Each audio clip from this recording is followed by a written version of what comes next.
All right, we are back for another episode of Awesome Stuff Badly. The previous version was a private chat, and then it got killed, so I'm trying to start again. See if the team gets the invite to show up.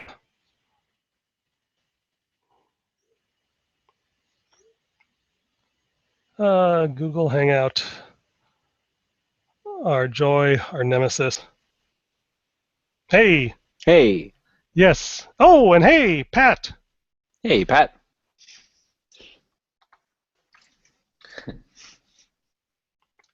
Hey. Good to see you. Thanks. I heard ringing and I couldn't figure out where the ringing was coming from. It turns out it was coming from a tab in Safari. Google Plus. That's always good. But it was on my phone as well, and I'm like, I don't want to answer on my phone because it's going to be weird. Anyways. Cool. I got to leave in like 5 minutes to go pick up my son, but I guess you caught a little bit of the live stream. So the big news is that we're sending out invites to the investor meeting on April 1st. And what we've been focusing on this week is actually a first customer. Oh, There's a church called Venture Church, and we had breakfast with two guys there. And Ryan, my business guy, I think I've told you about him. He's this enterprise sales guy that people love so much they just throw money at him. Yeah, you told me. Yeah, and so he knows these two guys, one of whom actually is from Sydney. He's a bass player from Nashville that was working with this guy there. And this guy, Lucas, the bass player from Sydney, was hired to the church as their worship and media pastor. He had been running a series of startups in Nashville with this other guy, Mark. And that actually, they did this like 10 years ago. This was like some of the initial data that the people at Shark Tank looked at. Really? All these series of incubator startup things. So like hardcore entrepreneurs, and he's been hired as the innovation pastor at this church. And we've been trying, and they're not the people who are writing the contract with Ryan. Ryan has this $15,000 contract with a different group, and we're going to try and pitch them on merging that into this. And after going back and forth, I'm going to try and pitch the other two guys on making this a Swan Factory project. Like write the check out to us, because what I realized, this is human systems development. They want to organize people, but as I was telling Daniel, churches, the modern church in America is organized like a corporation. You've got the CEO, you've got the board, you've got the staff, and you have this big pool of volunteers who help out. Not unlike the Swan Factory, like tiny amount of paid staff, a lot of volunteer labor behind the scenes. And what's interesting is that the existing project management paradigm is breaking down. It used to be churches were these nice, tight-knit little tribes where you could just say, everyone do this, and everyone would show up. But millennials are too distracted and too empowered to just say, we're just going to do this because the pastor said so. They want to feel like they're being self-actualized, that they're actually being valued for their whole values and experience, not just their capabilities, but also those. And they also want to know that they're actually making a difference, not just making the tribe leader happy. And so what's fascinating is this is a wonderful edge case for what I call the Uberization of project management. Right, project management was this traditionally very hierarchical, structured, fixed thing, and it's something more like Uber, is that you have this population of people who signal needs and interests, and you have a platform that allows them to connect and self-organize to fulfill a purpose. Yeah. Right, so Uber is in some sense the crudest version of a marketplace for project management, of a liquid marketplace, which I first described this in a TweetStorm thread with Mark Andreessen about how do you disrupt Wall Street. And to disrupt Wall Street, you need a liquid market in money, I think, was it money, projects, and trust?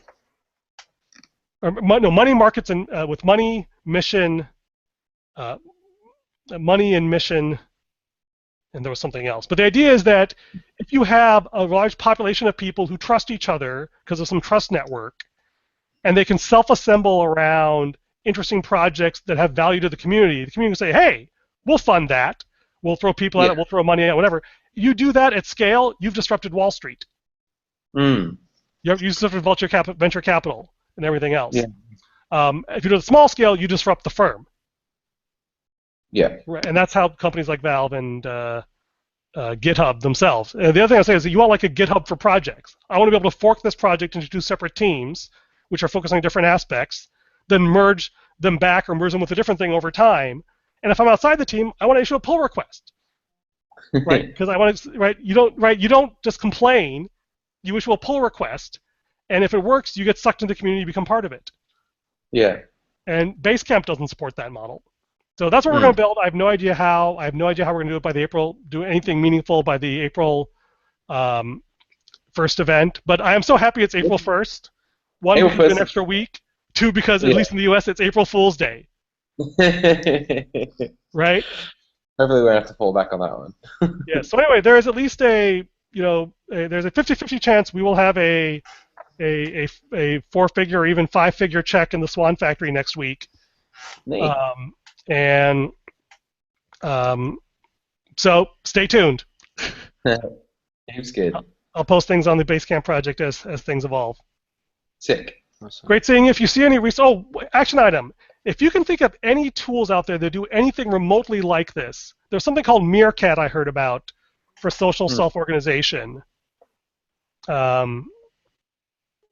If you hear of anything or think of anything, either a messaging platform that can do SMS, or some sort of fluid project management system, or just some community organizing tool.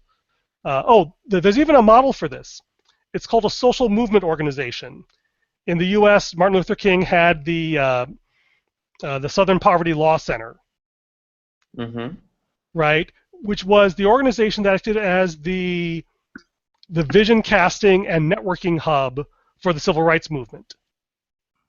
Right? It's an organization that casts vision, defines a community, and then provides a series of infrastructure and models for people to adopt or replicate.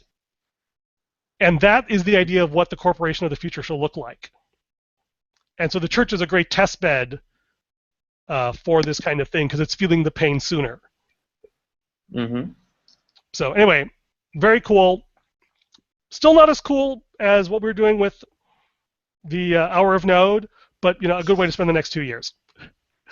And then spin it off to somebody else to run while we go off and do something even crazier. Awesome. All right, thanks, guys. Great to connect with you. Thanks, Ernie. Have a good one. Thanks, Daniel.